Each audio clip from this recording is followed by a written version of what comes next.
एक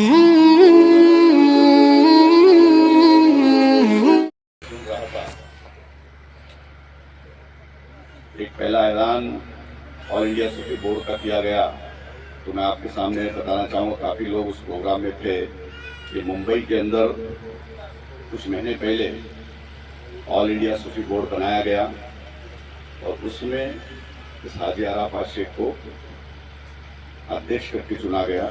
सभी खुलफाओं के पीरों के सामने मकसद ये रहा कि हिंदुस्तान में जहाँ कहीं भी हमारा सिलसिला है, पीर एक राजा होता है और राजा कहीं सरकारी दफ्तर पे ना जाए, कोई परमिशन के लिए ना जाए। सरकार पीर आदिल के दौर से मैं तो बहुत छोटा था, उनके गोद में बैठ के तालीमात लिया। भाईजान और हम मखमली पीर साहब हमेशा सोचते थे, मेरे पीर मुर्शिद, कि हम अक्सर जब बातें करते थे वो मुंबई में, तो उनके मेरे मुरीदों का क्या, कई मुरीद गरीब है, बड़ी आस लगा के आते हैं, उनके बच्चों के एडमिशन के बारे में, नौकरी के बारे में दुआ तो करते ही है, लेकिन प्रैक्टिकल तरीके से हम किस तरीके से उनकी मदद करें, सरकारी योजना किस तरीके से उन तक पहुंचा सके। बहुत सरकारी योजना आती है लेकिन उन तक उनको पता नहीं चलती है। कई आलिम, कारी, मुफ्ती और बड़े बड़े किरात पढ़ने वाले ऐसे कई आलिम भी हमारे सिलसिले के अंदर है जो दुनिया भर में जा सके, सूफीज़्म को बढ़ा सके, जिसकी इंग्लिश अच्छी है वो कई कंट्री जा सके, उनकी बातें, उनके बयान, वो सारी चीज़ करके पूरे देश और दुनिया से पूरा सूफीज़्म आगे बढ़े। इसीलिए उसकी बुनियाद डाली गई और कुछ महीने पहले मुंबई शहर के अंदर ये सूफी बोर्ड बनाया गया, जिसमें सरकार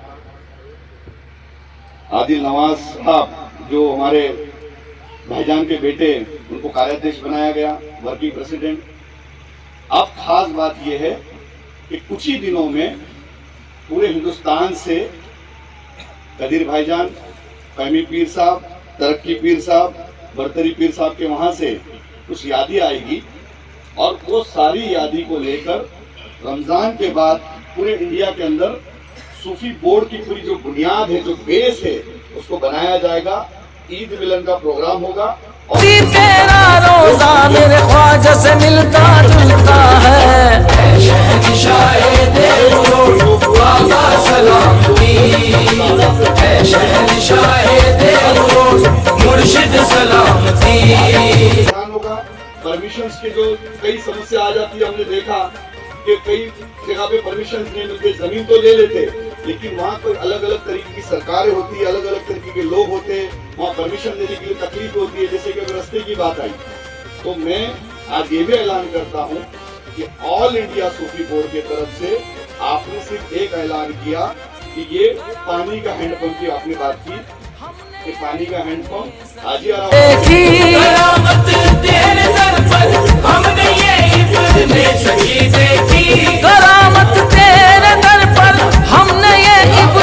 सखी देखी, तुझे देते काम हो जाना चाहिए। अब पूरी प्यास हिंदुस्तान की बुझाना चाहिए। ये सिर्फ यहाँ शोलापुर की प्यास नहीं बुझेगी, कि पूरे हिंदुस्तान में हर जगह जहाँ जहाँ पानी नहीं है वहाँ पानी की बूंद, उसकी खुशबू, उसकी मिठास हर पीर तक के, हर खलीफा तक के, हर मुरीद तक जाएगी।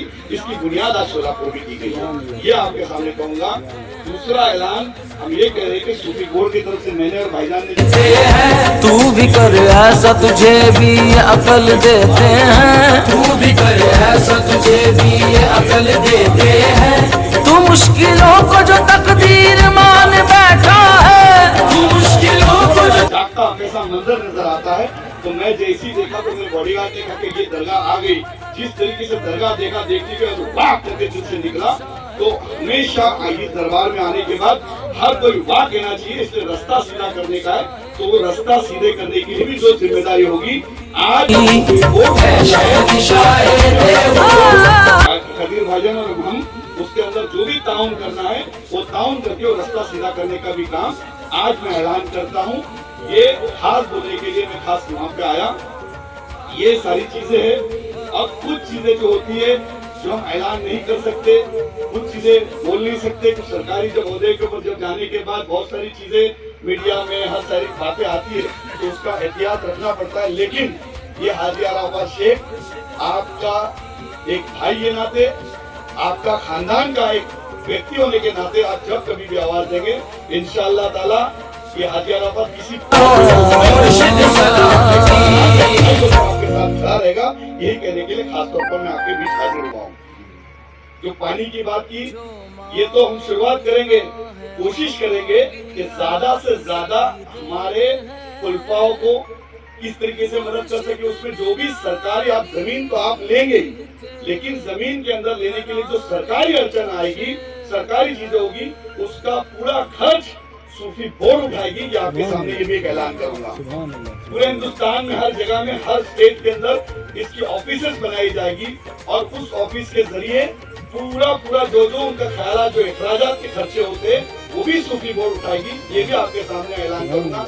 ऐसी कई चीज जो हमने सोची है, हमने अपने सोचे कि जहाँ जहाँ उरूस हो गए वहाँ पे उरूस के अंदर इज्तिमाई शादियाँ हम करने की, उसके अंदर जो खाने का खर्च होगा, क्योंकि उरूस भी हो जाएगा, लोग भी आ जाएंगे, खलीफा भी होंगे और उस वक्त में इतने सारे खलीफाओं के बीच में जब निकाह होगा तो आने वाली नस्लें कलमे वाली होगी। ये अपने आप में एक बात होगी और उसका जो भी वहाँ पे खाने का खर्च होगा वो ऑल इंडिया सूफी बोर्ड करेगा, ताकि